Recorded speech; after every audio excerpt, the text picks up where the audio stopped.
And we are live with Secrets to Success in 2025. My name is Roy Kirchner, and we come on every single week at noon Eastern Standard Time to deliver you secrets to being truly successful in 2025. A little bit of information, a little bit of background on me is I've owned and operated a 3D printing additive manufacturing store called Ultimate 3D Printing Store. Headed into my 10th year, so 10th year anniversary. And yeah, we've seen the new technology of the world. We've seen extraordinary growth. I became the sixth fastest growing company in Tampa Bay in 2021 and stayed on the Fast 50 in 2022. Also got picked up by Grove, Florida as one of the top 50 tech companies to watch in Tampa Bay. And a lot of what we're doing here today is, again, giving you secrets, trying to give you all, believe it or not, the mistakes that we've made not to make, to be truly 100% successful in 2025, and then bring the change. The world is ever changing. So we're always staying up to date on technology to bring you the latest and greatest information. I'm going to pass it over to Spencer, and then we're just going to go around and introduce everybody, and then we'll get started. I'm Spencer Boudreau.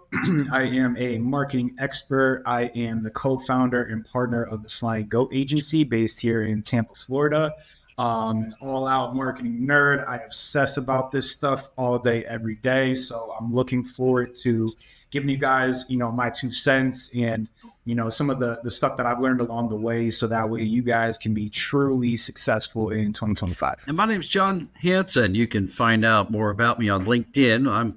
I am super excited because the gentleman to my right, as you're looking on the screen, Roy and I are in the process of building something super exciting, an AI-driven growth tool that takes marketing and sales and business growth in your industry and your market to a whole new level.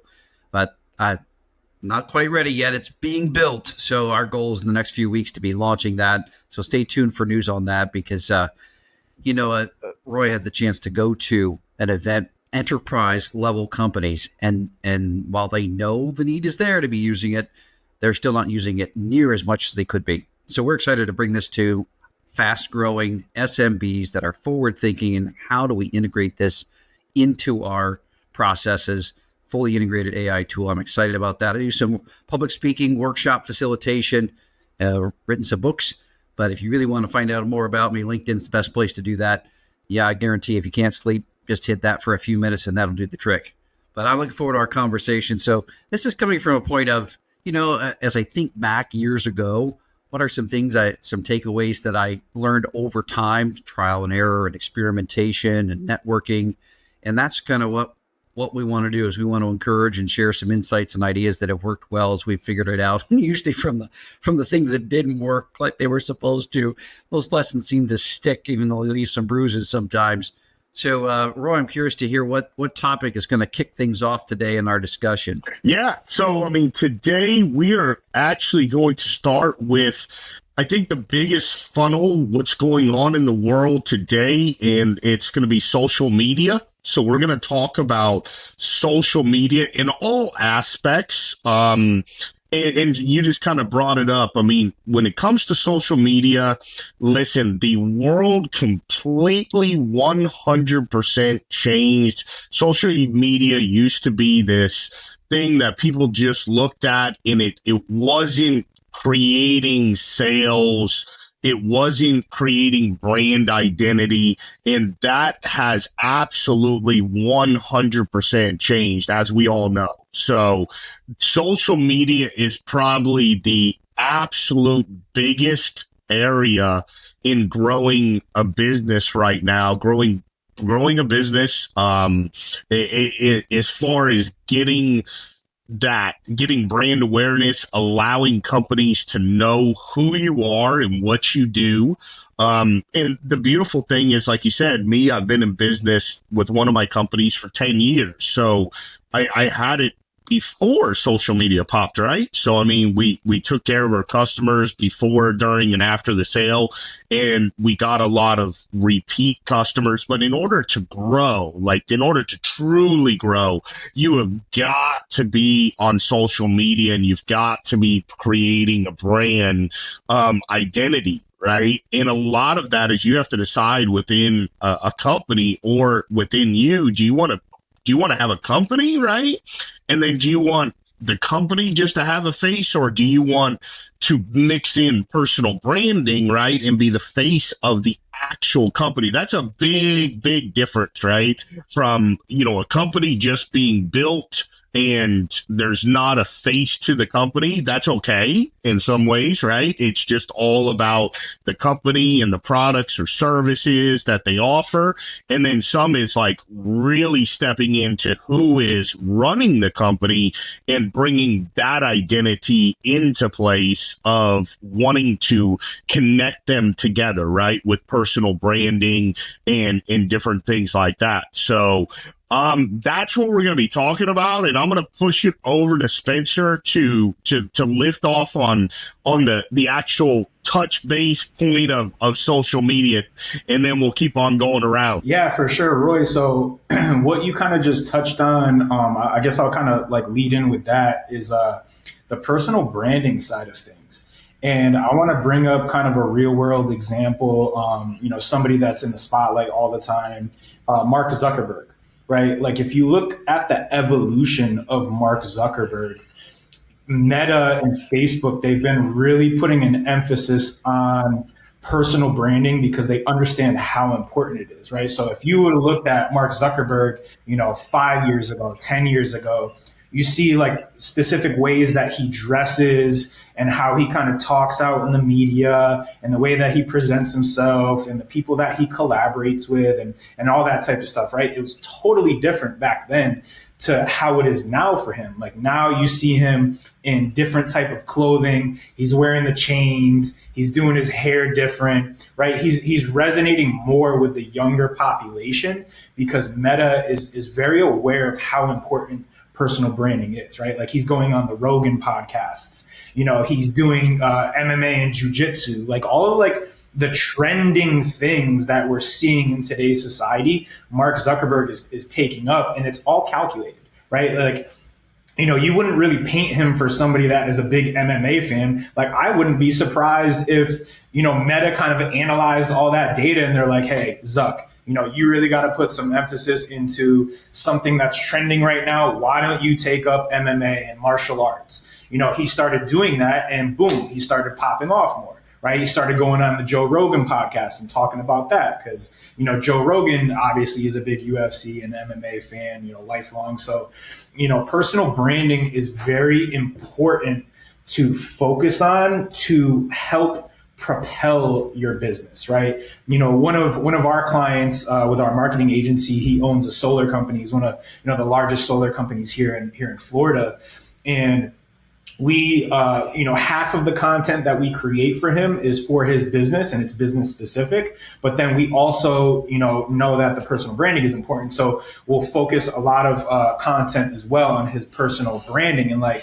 who he is as a person and what he does for fun and how he kind of balances the work life kind of juggle that we all struggle with. What is he, how is he as a parent? What does he like to do in his free time? All of those different things that I think, play a huge, part into the personal branding. And then, that kind of feeds into, helping the business grow. Yeah, so well said. I say often when it comes to branding, you either have one by default or you have one by design. You've got one. And if you don't know that you have a brand, that's a problem because you do.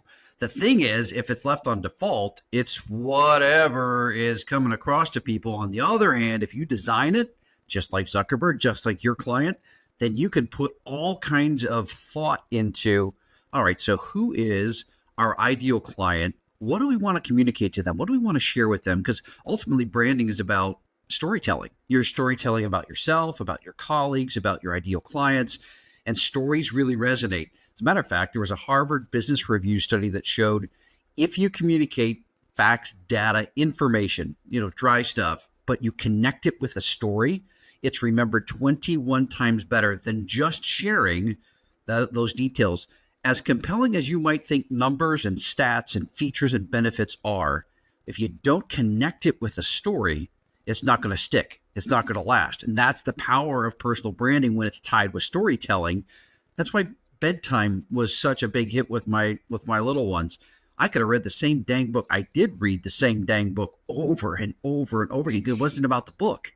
It was about the experience together, the time together. And that they've also studied, in this study, it found here's the reason why it sticks. When someone engages with a story, it's not just their mind is engaged. When they connect and engage with the story, feel-good endorphins get released. There's actually a chemical response. So when you have somebody that in social media and you're deliberately sharing your story and someone resonates with that, it's not just a mental acknowledgement like, oh, that's interesting. There's sometimes to the depth of a chemical reaction. So when you're getting someone, that's going to inspire them to learn more, to dive deep, to perhaps reach out and have a conversation. And that's what you want. You want self-qualified prospects who could be ideal clients resonating with your story. And that's driven my personal brand. You say, well, my personal brand, I don't want personal and work I'm trying to keep those separate. Don't keep them separate. People want to know who they're working with. And so if they don't know anything about you except what you do, it's very sterile, it's work only, they're like, I don't know who you are. And that helps. You don't want your personal life to be distracting. You're not trying to be the Kardashians, but the Kardashians did it because they used it for marketing and they had a brand too. They're marketing to their clients, to their ideal prospects.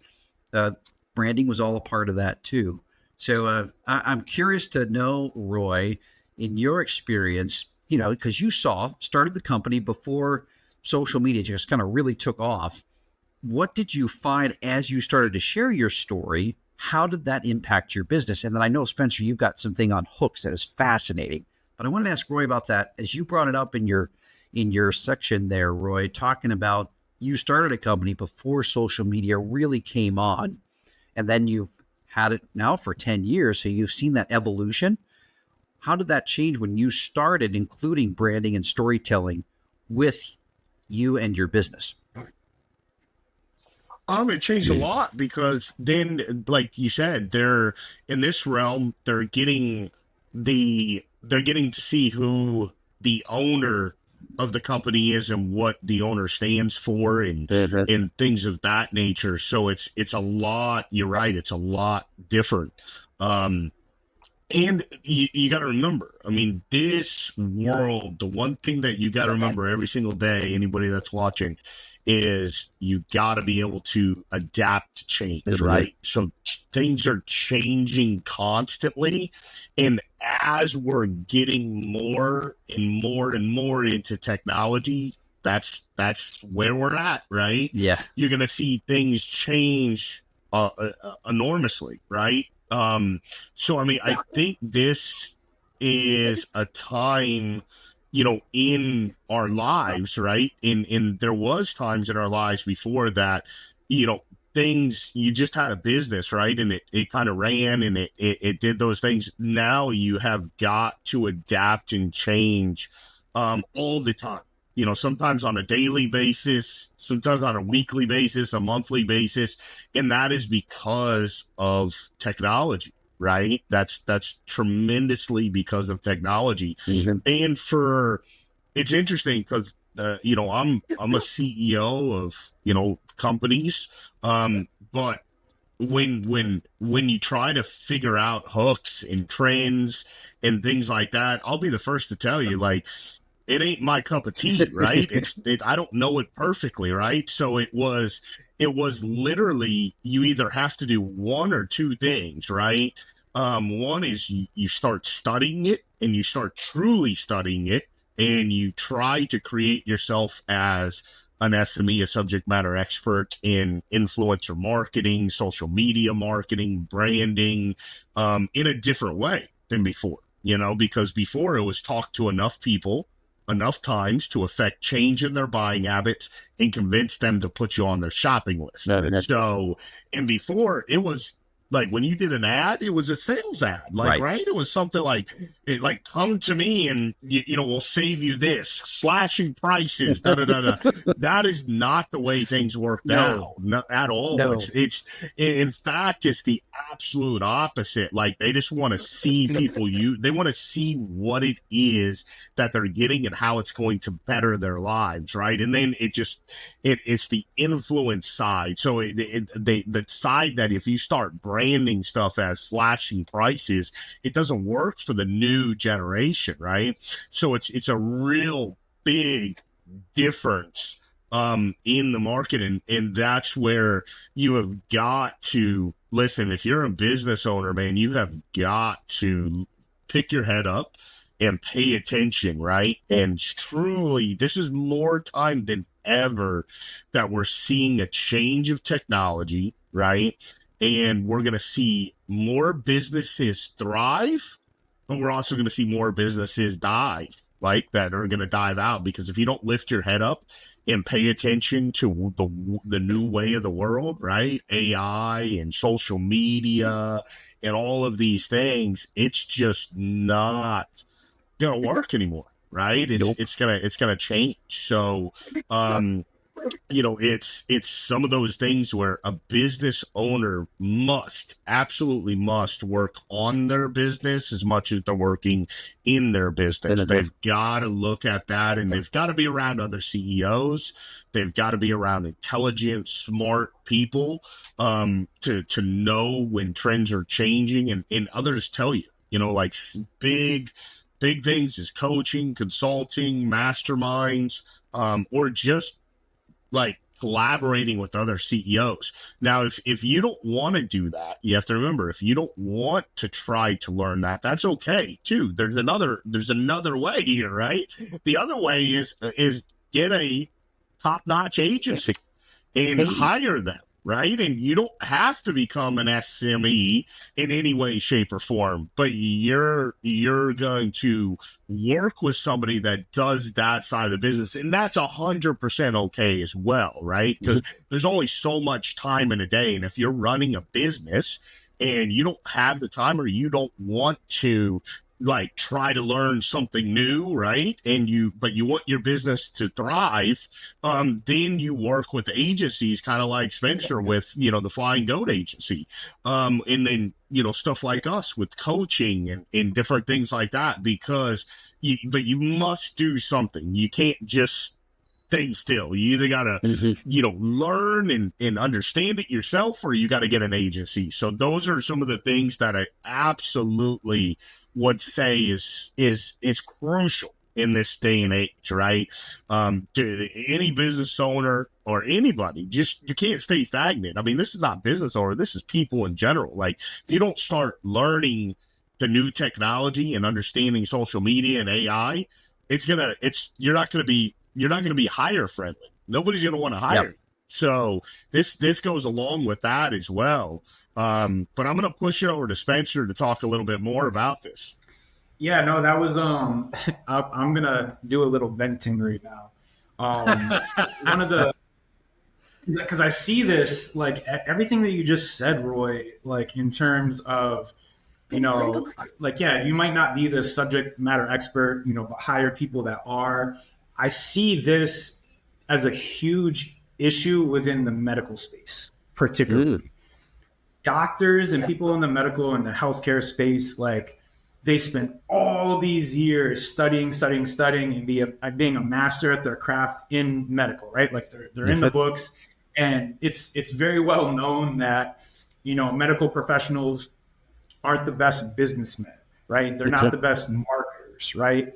So one of the common things that I see within the healthcare space is so many medical practices and doctors, they do not prioritize like video and content marketing and personal branding at all. They want to have like nothing to do with it. Like the people that I actually am able to work with that do like are kind of engaged with the whole process and have that, fire under their butt to get on camera and speak and work on their personal branding, those are like unicorns. And it's like a breath of fresh air every time I'm able to work with individuals like that, but more often than not, like they're just not about it. And, what we do as an agency is really try to, open their eyes with how important, content is, how important video marketing is, how important, personal branding is. Like social media and content, it's, more often than not, that's the first thing that people see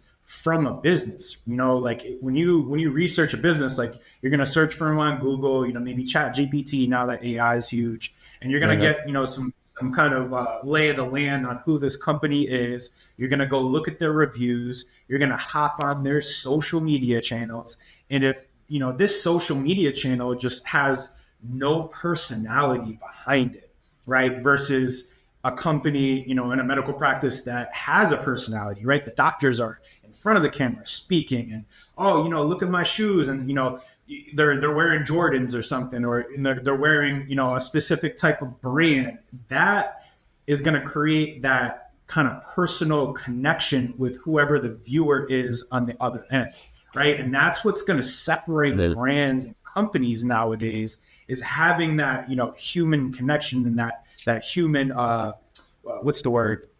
The commonalities, right? So now like somebody sees, that doctor, oh, cool. He's a cool guy. He likes to wear Jordans and stuff like that. Like that now makes them more comfortable to choose that medical practice versus the medical practice that only puts out stock graphics and doesn't really care about their branding or their videos and their content. And they kind of just put out poop shoot stuff. It's really gonna help you level up if you put an emphasis on that. So that's, kind of something that I wanted to really highlight there and make it, industry specific, because it's something I'm going through, recently. Yeah, well, that's the thing about it, though. You say unicorn, that light bulb should just be fireworks, should be going off in people's minds, because what that means is if it's so rare in your industry, you have a powerful window of opportunity to massively differentiate from almost everybody else in your space that isn't doing that.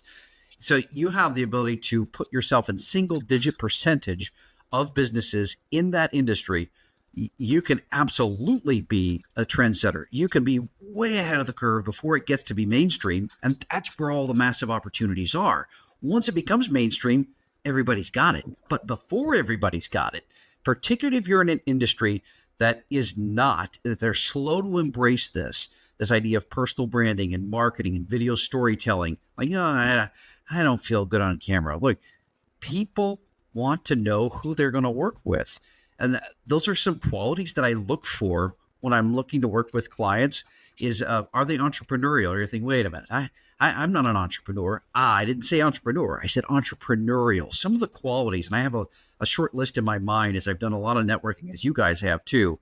You can get a feel for someone who is entrepreneurial in this aspect. Not how many businesses they started and finished and exited. What I'm looking for are the qualities of, are they curious? Do they ask great questions? Do they embrace continuous improvement? Always asking, how do we do this better? And are they forward thinking that way? Are they creators where they want to be the ones setting the trend? They don't want to follow the trend. They want to go with the flow. They want to create it. Those things, there's a few other that I made in that list. I think they're remarkable. And just if I see those qualities in someone, I know that they're going to be more effective if we collaborate, and they're going to be a much better client. Because the ones who are looking for a magic solution, like our business is struggling, so we need to bring in somebody, what's popular, what's working? Okay, we're going to get that marketing agency to come in and fix us. That is not how it works. You can't, fixing is so difficult. I would rather be a performance technician. You take your machine that's running well and you bring it into the shop, and we're going to fine tune that bad boy. So when it leaves, its performance is even better. And that's what's so ironic, I found, is that the ones who are already asking themselves, how can we do this better? The ones who are already forward thinking, the ones who are already ahead of the curve, those are the ones who are more likely, far more likely to invest into something to take them to the next level than the ones that desperately need it and are okay with just okay. There is no magic bullet for that. There's no fix. There's no fairy dust you can sprinkle on a business that thinks that there's some magic thing they're missing out there, as opposed to the companies that are saying, we know how fast the pace of change is, and we want to stay as up with that as much as we can. And what's so cool about that is the companies that do, they're head and shoulders above all the other ones that are still just trying to do it as they've always done it. And what got you here is not going to get you there. You have to be adaptable. You have to figure out what's working and how can we get ahead. The advantage that SMBs have in the market space is that they're so agile. If they would take something and execute it, they can get light years ahead of the enterprise-sized companies. It's like trying to move the Titanic, trying to change the direction of a vessel that size, of a company that size.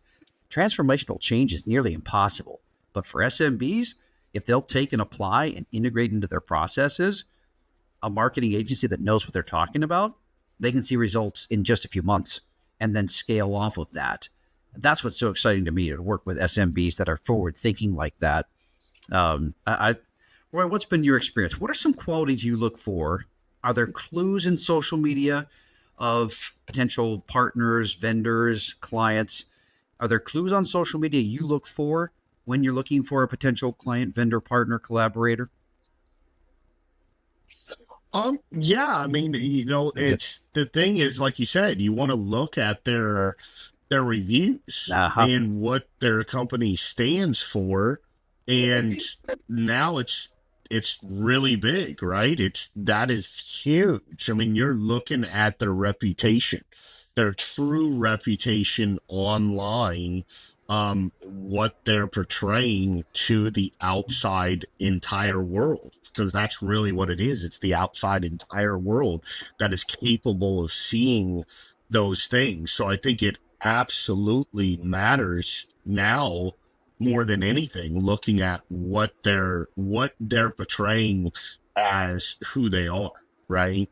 And again, some of this is just looking at their reputation. So you have to have the ability to either, do it as a business owner and have it in your business plan and have people within your organization that are looking and following those types of things, or you have, like you said, you're outsourcing it to an agency that's paying attention to it for you.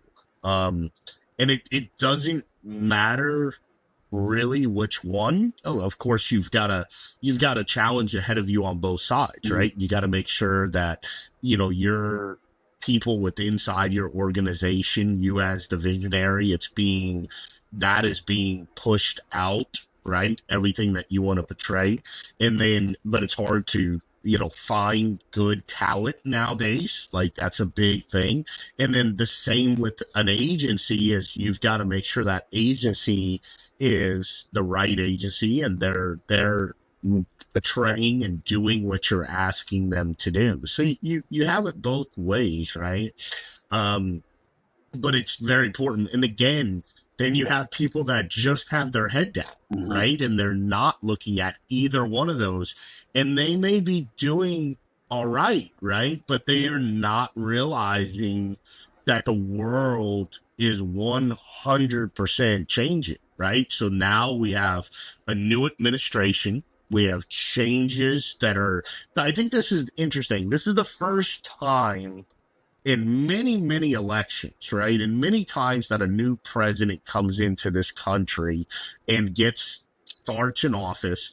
I've had this business for 10 years and I've had other businesses. And I can tell you, like, when a new administration turns over, I don't really have to pay attention. Like, I'm paying attention to my business. I'm paying attention to my customers. I'm paying attention to everything that's around my business, right? But I'm not, like, it doesn't really matter who the president is, except for this time, right?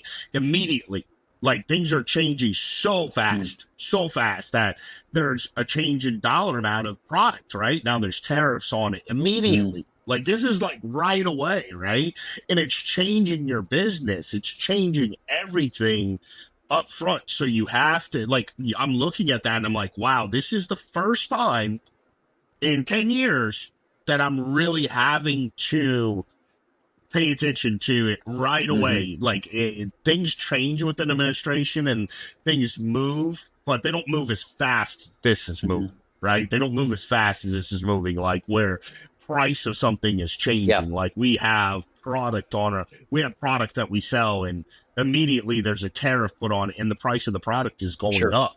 So again, you know, it's a time where I don't think, unless you're going to get up at 4:30 in the morning, right, and you're going to spend an hour or 2 hours studying different things within your business like AI and social media and marketing and advertising. This is a time when you really, to be honest with you, really probably truly need an agency right now, right? Because you just can't stay up with those trends. You got to remember, your most important thing in your business is understanding your business, right? And that takes enough time. That takes a lot of time, right? That takes a lot of time. So there's only so much time in a day, right? And if you've got to learn all these things on top of that, but if you don't learn them or you don't get an agency, that's the thing. You can't stay stagnant right now. You cannot, because you're gonna get knocked down. You're gonna absolutely get knocked down, and you're not gonna be able to get back up. This is the first time I will say that you're not going to be able to get back up. It's that absolute imperative that you make the changes, right? And you pay attention to technology, and you pay attention to your business more than ever. And you pay attention to not necessarily politics, but the things that are going on, right? You need to pay attention to it because the price is changing, you know, and all these different things. And you've got to be able to leverage that type of stuff. And then you've got to be able to inform. You got to be able to inform people of this, right, in the proper way. Because all of a sudden, man, you got something, you just think everybody knows, so you automatically change your price on your product and move it up, and you don't explain why using social media and newsletters and saying, yes, there's tariffs. Some people actually aren't paying attention and realize it, and then they get mad. I mean, they literally get mad. Like, well, the price was this, and now it's this, right? And then they, you know, it's those types of things. And yes, they can find it out there, but you better inform them. You better inform them as a business, because you don't want them to go figure it out, because then they're already left you. They've already left you, and they're looking at it somewhere else, and they're seeing the prices up somewhere else, and the price is up somewhere else. And then guess what? There may be somebody that didn't change the price and has still a lower price. So you've got to inform. You've got to be very informative to your customers, right? So I mean, there's a lot of things going on right now in the world and in our economy and in owning a business. And again, you've got to roll with these changes, and you've got to be like you're in a boxing ring, right? And you're boxing against Mike Tyson, right? And it's okay you get hit really hard, right? It's truly, that's business, that's entrepreneurship. You get really hard, but you just can't get knocked out, right? So you've got to bob and weave, and, you know, sometimes you're going to get hit light, you know, depending on that swing, and sometimes you're going to get hit really hard, but you cannot get knocked out. So as a business owner or as a person in 2025, this is success in 2025. As a person, you just got to remember, you can't get knocked out in a day, right? You've got to stay up. But do not think things are not going to change this year in 2025. They are going to absolutely change on a daily, weekly, monthly basis this entire year, and you need to pay attention to them. Spence, off to you, brother. Yeah, no, I actually have some questions for you, Roy. So, like, with all of the governmental changes and tariffs and everything like that, I'm not the most political person, so forgive me if my terminology isn't the sharpest. But with everything that's going on, like, I'm assuming some of the hard costs for some of your materials have changed, right? They've gone up. Yes. Okay. Yes, absolutely. And then from kind of like what you were saying, what that has done is it's put you in a position where you potentially have to raise the prices of your products and your services, right? You do. So you have to take the price and you have to change it because you're paying more for it, right? And then the end consumer has to pay more for Yep. it, right?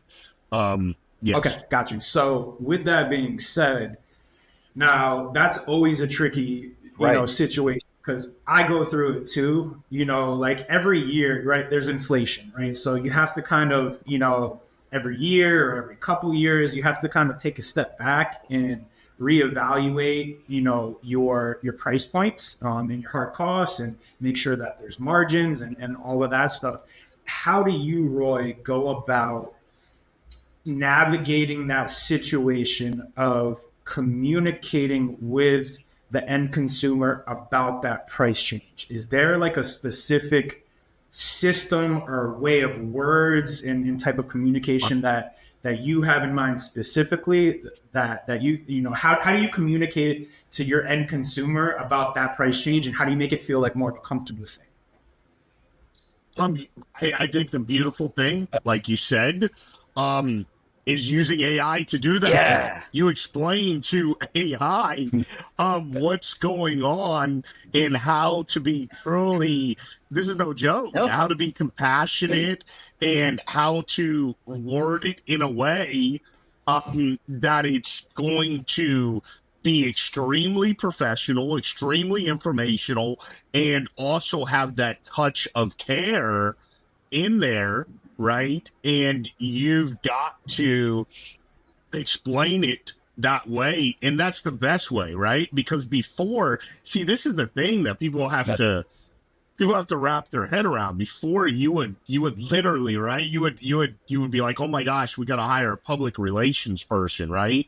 And this is kind of the scary thing, and I just got to say it. I mean, if you're in public relations communication and you're going to school for this right now, I mean, your job is almost obsolete because of AI, because it's doing it for you, right? The only way you're going to stay in public relations communication is being, again, that person that's an SME at AI, and you're using it to get more business and different things like that. But that's what you have to do. You have to, and you have to be informative. You have to stay in your newsletters throughout your customer base. You have to inform them on your website. You have to know to do that, right? And if you don't, and we're seeing we're seeing changes, like, right?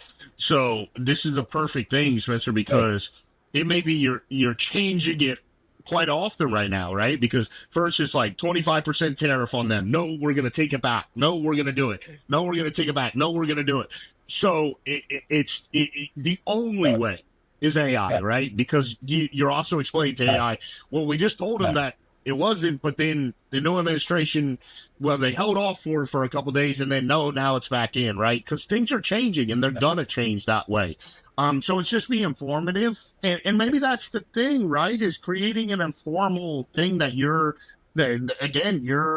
this is something that you can play to your strength of your business. Is you could say, like, we're creating this area that's informing you of the changes, or we're going to be sending it out every week at this time, and this is the changes that are happening because of the new administration, right? You give them like a runway, so like, and this is something that I've thought about internally, right? Like, all right, if I'm going to raise the price on a specific service, or even like up the price on a client that I already maybe had for over a year, do I give them, like, do I communicate like some type of a runway, like, hey, John, do I, like, we're gonna raise the prices, by 20%. But for the first, these first next couple months, like, it's gonna stay at normal, but then, in month 3, it's gonna, hike up. Do you guys kind of give them a runway, or is it kind of just a change? That's a perfect question, right? It's a wow, you just said it, a catch-22, right? So we drop ship some stuff directly from the manufacturer. Our price has changed. If we don't change the price, we lose money, Yeah. And we can't afford to lose money. Like, we just can't. Like, margins are tight already after COVID. Margins are tight, right? So we can't. And then some is, yeah, we've brought the product in, we have it. And, until we buy it again to provide to our customers, we own it at a lower price. But the truth of the matter is it's going to go up because the next time we buy it, it's going to go up. And we've got to prepare. We've got to have that extra money to buy it at the new price, right? Because it's a revolving door. So everything, you got to be really careful. I think it just has to go up right away. As a smart business owner, it has to go up. I know you want it to give them some time, but you can't afford to do that. Not nowadays. The margins in every business are so much tighter. Everybody's looking, especially in this type of marketplace, they're looking for, it's sad. Sometimes they're not even looking at, they've done business with you for a long time. They're actually just looking for the lowest price because we're literally, inflation is so high. So sometimes it doesn't matter. So you got to, I would recommend not doing it like that, especially with this administration and how things are changing that fast. And again, anybody can do what they want. So this is not, this is the disclaimer saying that this is my opinion, not the opinion of anybody else. But I can tell you right now, you've got to make those changes right away. Basically in the past, you could have done some let's give them a leeway because things weren't moving as fast as they are now, right? And then there wasn't as much drop ship as there is now. Those types of things right now, you got to change the price and you got to stick with it. So it's got to change. There's just not a way to do it. I recommend, right now. Yeah, I agree. And it's very tricky, right? Because you don't want that to be the make or break of that client, right? You don't want to lose that client because of that. So maybe it's even, really important for business owners and people that, sell services and products to maybe build that into your onboarding, build that into your upfront agreements. So that way, the client, the customer is aware right from Jump Street that, hey, this is the price now, but this could increase over time with how the economy goes, right? So I think that upfront communication just sets the standard and it educates them, right before they even sign that this could happen. So that way, when you are, in the position where you have to, bring that bad news, you do it, but you've already set the expectation. So it's not that much of a blow to them. Okay, now it's happening. So, now I got it. They're a little bit more understanding than, they would have been if you didn't communicate that. And then you just kind of hit them and blindside them, Yeah. And I think Chris Voss has got some great stuff on this. Never Split the Difference, former FBI hostage negotiator. He always leads with, this is going to be tough for you to hear. This is hard news for me to deliver. And then you soften it so they're bracing themselves for the worst possible news they can imagine, because our imagination takes everything to that next level that's way beyond reasonable. And then you say, well, this is what our rates are going to be in going forward because our prices got increased because of these tariffs and such. And they're like, oh, well, that's not so bad. But then also you need to include in the communication, research is showing that there's a possibility it could go up again. And we'll keep you informed. We'll communicate as soon as we know what the impact could be. Research is saying, and ranges are great. You never take one number, you give a range. Research is showing that it could be as low as this or as high as this. It really depends on how things settle in the next few months. We'll keep you informed. But if you brace them for the fact that it's going to be difficult news, but we need to share this with you to be transparent and honest with you, and they're thinking, oh, crap, the price is going to double or the price is going to triple or something like that. Or so it's going to go up by 20%, 20%. Well, that's not too bad. So you prepare them. Same thing if he's he goes up to, if he's asking for something, he goes up to a desk, say, you're going to hate me for this. They're like, oh, no, what's he going to ask? Then he says, ask for, I don't know, an upgrade or something. And then they're like, oh, well, that's not too bad. He's not even yelling or screaming at me. So it's really on how you prepare them to receive the news that it can be more welcomed and better received in how you set it up and how you frame it.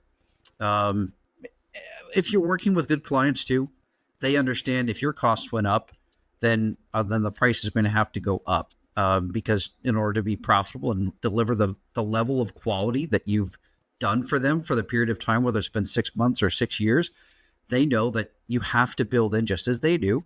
They've got to build in. So they'll probably have to communicate that to their clients too. But that communication, that over communication, right? The last thing you want is somebody blindsided, but you didn't tell me. Email, newsletter, phone call, or over communicate those changes, especially to your best clients. But to have that, you talked about a system, Spencer, right? If you're going to roll out something like that, you've got to make sure that there's a process for it so that all of your clients get communication through multiple channels, and especially your best clients. I would reach out directly and say, this is what we've been impacted by. Start off by saying, I got some difficult news that I've got to pass along for you. And then you share that news.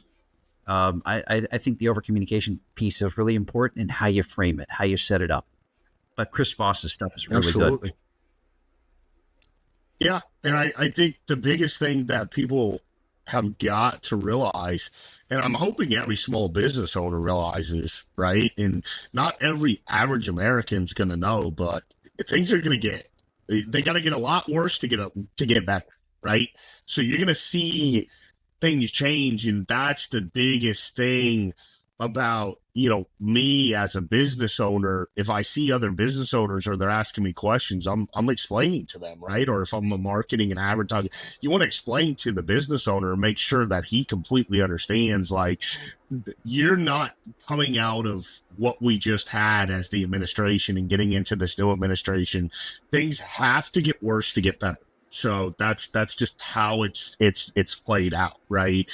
And you've got to prepare that there's going to be a lot of changes, right? In this first leg, you're going to see people go, and you're going to see businesses, you're going to see people that it's going to be tough, right? And then it will get better. It actually will get better, but it's these changes are not happening easily, right? You're not going to bring down inflation. You're not going to have the economy thrive with interest rates as high as they are, with inflation as high as they are. So everything's got to change. And this is the first time, again, that it's happening very, very, very quickly, right? Extremely quick, where it's affecting pretty much every business right away. And and this is the first time I've seen it affect my business this fast right away. So it's being prepared for those. It's those, the information, the direct communication that has to be done. And you have to make sure they know it, right? So, yeah. Yeah, you mentioned, I know we've only got about 10 minutes or so left. Are there any questions? There haven't been other conversations, but I just want to ask in case somebody did put a question out and they don't feel neglected or missed. Like if somebody did ask a question, we definitely want to answer it. So I was curious if anybody had a question while Roy's checking that out. Anybody? No, we had some talk about AI trends. And then some say direct open communication is the best way for working, high ticket clients, and you're right. I mean, business owners are typically high ticket clients, right? Or it doesn't matter if they're high ticket clients or not. I mean, any type of client that you're working with, open communication is 1,000,000% the best way. That's to retain the client. That's to take care of your client or your customer before, during, and after the sale, or service that you're providing them. Communication is absolutely essential and key to being in business and being a good business person right now in 2025. It's absolutely essential. Got to earn that trust for sure. It's interesting. Zendesk had a global survey, thousands upon thousands of consumers, over 100 countries, pre-COVID, 2019. And they found the top 3 things that consumers are going to be looking at. So this was looking at B2C as well as B2B, but any consumer, they're going to be looking at 3 things. It shifted away from price and brand recognition, and it focused more on speed, convenience, and trust. You're thinking, well, how do you, as a company, how do you generate trust? Ding, ding, ding. We just talked about it earlier. It's not just, and here's the thing, Roy, you talked about reputation. Spencer, you talked about personal branding. It's both. The personal branding, people are really savvy nowadays. And if the reviews don't line up and the employee experience doesn't line up, then your reputation takes a hit. Doesn't matter how good your marketing might be or even your storytelling, it's got to jive. So what we saw with COVID is that accelerated. We came out of a brand recognition and price driven into more of, and millennials are the largest base of consumers now, largest base. They'll actually spend a little bit more for some things because of being aligned with, feeling like this company, they're more aligned with their values and how they take care of their people and how they give back to the community. Those things matter. Those things resonate. So that connection of things is really important. That's how you develop trust. So speed and convenience. Isn't that interesting too, that has shifted away from, we talk about the pace of change. Isn't it interesting how it shifted away from everybody knows the brand? Branding is important, yes, but price, that's fluid. It really it's based more on, particularly in B2B, and you know this, Roy and Spencer both, and I've experienced firsthand. If you've got ideal clients, price is not the first thing they consider. The first thing they consider is, are we a good fit to work together? That's what they look at first. Can I trust this person? Can I attach the reputation of my business to this person? Okay, then we'll look at what price is. But if you lead off with sharpening the pencil at the outset, not the best client, because they are looking at price. That's old school. You're really looking at reputation, value, and how is this going to help my business go where its potential is. That's what they should be looking at, and that's going to be a better fit. Now, I was curious on, we've got about 8 minutes left from each of you, your experience of. Yeah, mine would be, to be honest with you, it's been that way for a long time, and I'm just going to say it. Mine is accessibility of who I'm working with. So I'll even pay a different price, but I want accessibility. Like I want to know that I got your attention, right? Mm-hmm. Like if you're who I am, and that may be like when I did marketing and advertising, we had, here's like normal hours, but I was in the car business doing market advertising for car dealerships. Normal hours. And these guys work nights and weekends. So they expected us to not work 9 to 6 Monday through Friday. They expected us to work whatever hours they were working, right? And be accessible at that time. And we did. We were accessible at that time. That's how the business worked. But we made sure they paid for it, right? We made sure they paid for it. But accessibility, I think now is what people look for, right? They like that can make the difference. You know, as a small business owner, you're competing against Amazon, you're competing against these types of things, right? But the difference is Amazon doesn't pick up the phone, they don't answer questions, they're not the way you are. They don't have that personal touch. You've got to use those things you absolutely have to use those things as the deciding factor, right? Between you and a company like Amazon, in those types of things. So it's really accessibility. I truly believe is at the top of, it's got to be at the top of my list. Yeah. I don't know about you guys. Yeah, the white glove treatment is super important in my line of work. Is really making that client feel special. Like, I am accessible. I am going above and beyond with, how I'm treating them as a client, the attention that I'm giving them, because everybody wants to feel important, right? And I never, want our clients to feel unimportant, no matter what, what they're paying for, if they're a smaller client, if they're a larger client, right? I mean, naturally we want to, take care of our whales, right? But sure. In the grand scheme of things, I think it's very important to give, all clients and all customers, some level of that white glove treatment. And then another big thing that I always keep front of mind, and it really helps me in my line of work, is that over communication and education on into what like I'm doing and why I'm doing it and how I'm doing it. Because even if Big I time. give them like the secret sauce, like nobody's ever going to be able to do it the way that I do it. So I'm not worried about people taking secrets. And I feel like, Yeah. within the marketing world, like, that's what a lot of people in my, line of work are afraid of. I don't want to tell them too much because then they're going to go and copy what we're doing. And they're just going to, stop working with us and go do it themselves. Like, all right, so be it. But like more often than not, like people aren't doing that. And I think it's important to over educate so the client knows all of the little nuances that go into like what we're doing, and it's specifically important because, like we'll take a client coming in and they're like, we're doing all this work and we're fine tuning and we're testing and we're doing all this stuff with all different types of strategies. It might take a couple months, like 3-4 months before they even really start to see some traction and some results.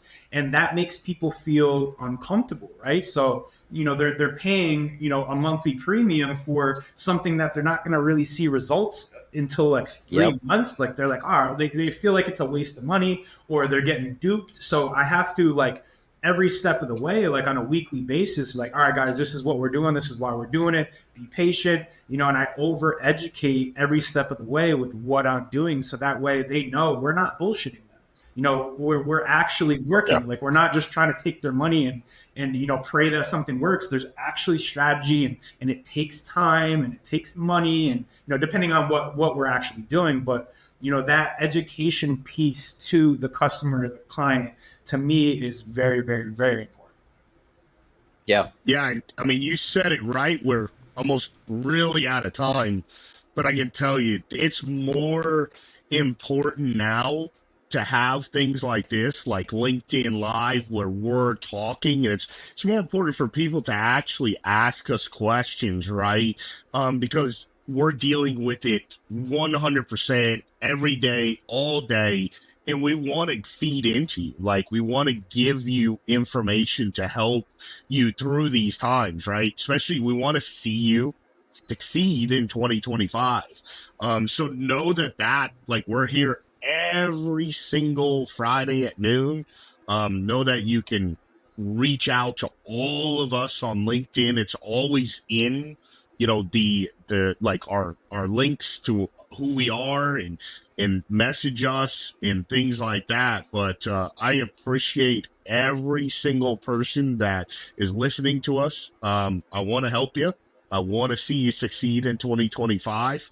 So I'm going to sign my off, but I'm going to move it over to these guys to say goodbye. And we will definitely be on next week on Friday at noon Eastern Standard Time for another round of, secrets to success in 2025. Spencer, on to you. Yeah, no, feedback is super crucial, right? And anything that you do. So the more feedback that we get, on these calls and, these talking points, anything that you guys are looking to learn that, you think we might be able to shed some light on, please give us that feedback, because then we'll go to the drawing board and we'll start to introduce, those topics into our discussion.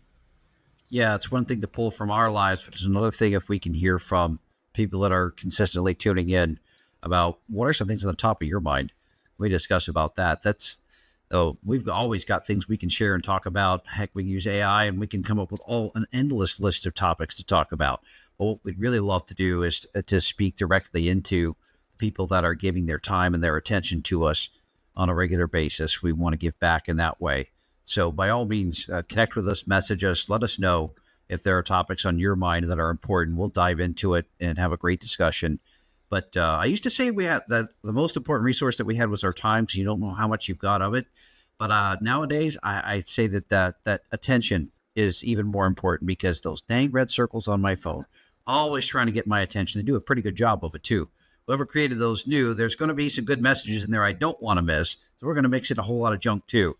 Attention. By you giving us your attention and your time today, we really appreciate that, because that's the most valuable resource you have today is your attention, where it goes.